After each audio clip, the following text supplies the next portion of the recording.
Rights, responsibilities, both of which we are all entitled to as humans. They have become more prevalent in the United States through the development of the nation and likewise its freedoms. The judicial system is a critical feature of the U.S. government, and it has presented some significance in granting more rights to American citizens. Now, several cases have been passed by which they created case law. Marbury v. Madison, Gibbons v. Ogden, Dred Scott v. Sanford, and Brown v. Board of Education are all examples of cases which have produced significant change in history. These cases all have in common the fact that they have expanded rights for U.S. citizens. On the other hand, the U.S. government has a protective role over its people, and its incentive is to obey the Constitution and keep the country in order. There is one case in particular which likewise made impact on rights for Americans, Mapp v. Ohio.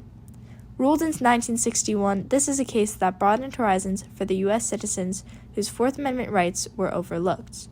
This case expanded the rights of the people and enforced significant responsibility upon the U.S. government. The Fourth Amendment states, "The right of the people to be secure in their persons, houses, papers, and effects against unreasonable searches and seizures shall not be violated, and no warrants shall issue but upon probable cause." This was published on December 15, 1791. The Fourth Amendment does not prohibit all searches and seizures. It prohibits only unreasonable searches and seizures. And over the years, the Supreme Court has had varying interpretations of that, always expanding and enlarging the protection of the defendant in criminal cases.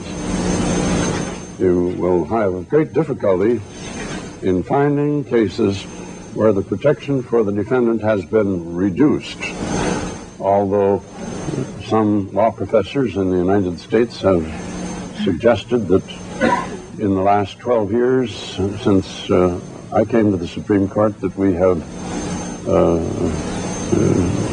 taken away important protections. I will have to leave that for others to decide. Before this amendment was created, there existed something called a writ of assistance, allowing officials of the American colonies to search people's homes without probable cause. While the British government did this to stimulate trade and enforce navigation laws, this was largely problematic for its failure to recognize privacy among the people. Now, the basis of the Fourth Amendment lies on probable cause, meaning a judge had to rule that the purpose to search one's private property was reasonable and would provide useful information to events being disputed in a case. The incorporation doctrine made the exclusionary rule possible in state cases, which made this case outcome possible. The Bill of Rights is another document which promises that states are guaranteed the Due Process Clause, otherwise known as the 14th Amendment. There was a problem, however, with the interpretation of the Fourth Amendment in this case.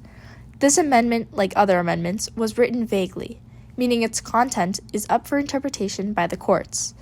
This likely caused prejudice in several rulings, considering the courts, including the Supreme Court, have gradually narrowed what cases this amendment, as well as the exclusionary rule, applied to.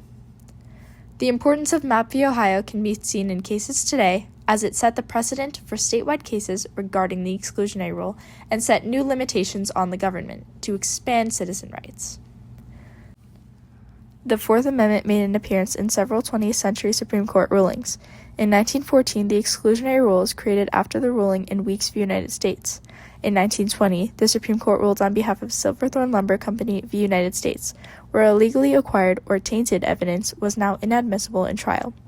Almost 2 decades later, the Supreme Court made a similar ruling in Ardone v. United States, where warrantless wiretaps were not admissible in court. Mapp v. Ohio occurred in 1961, but the story begins in May of 1957 in Cleveland, Ohio. A famous boxing promoter known as Donald King was targeted by bombers who attacked his property this month. One of the targets for this case against King was a man named Virgil Ogletree.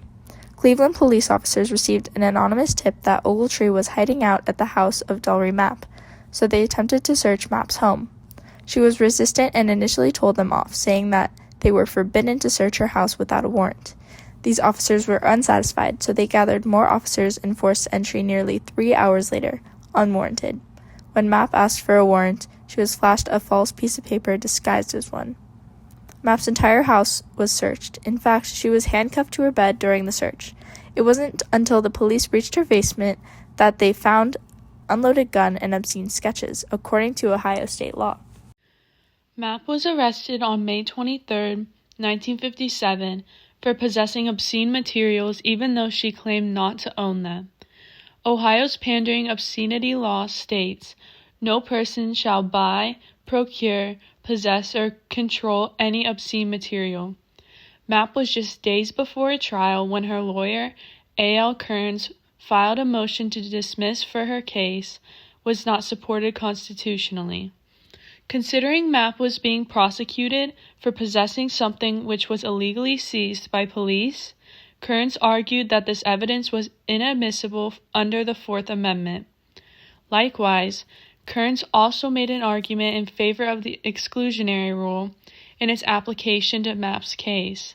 The state of Ohio, however, ruled against the motion, claiming that the exclusionary rule could only apply to federal cases, as ruled in Wolf v. Colorado in 1949. Mapp was further tried in September of 1958, where she was found guilty of possessing obscene materials and sentenced up to 7 years in prison. There was no trace of warrant being provided in trial. A.L. Kearns continued to fight for Mapp's case, appealing to the 8th District Court of Appeals in Ohio. The lower court was maintained and no decisions were changed. Finally, Kearns appealed to the highest court in the state, the Ohio Supreme Court, where they ruled on a 5-3 vote in favor of Mapp. This decision reinstated the exclusionary rule as applicable in the states and not solely in federal courts. After the ruling, the most immediate effect was the exclusionary rule being extended to being used in state courts, not just federal courts. This ruling helps U.S. citizens become more comfortable and feel safer in society as individual rights started being protected from wrongful searches and seizures. Unlawful searches and seizures led to the overall lack of citizen trust with law enforcement due to the misconduct and the destruction of civil liberties and rights. Mapp v. Ohio also changed the outcome of countless cases due to illegally obtained evidence having to be excluded according to the fruit of the poisonous tree doctrine. This ruling significantly transformed the way law enforcement operates due to the stronger adherence to the Fourth Amendment of the U.S. Constitution. Mapp v. Ohio plays a crucial role in citizens' rights and natural civil liberties. Mapp v. Ohio of 1961 marked a significant moment for the United States, as the right to not be subjected to unlawful searches and seizures became involved with the state courts, resulting in the transformation of more principled law enforcement practices and the gaining of greater citizen rights nationwide. Dalry Mapp was wrongfully searched, causing her arrest and conviction. The Supreme Court ultimately ruled in her favor, strengthening the Fourth Amendment rights and opening new doors for the U.S. legal system.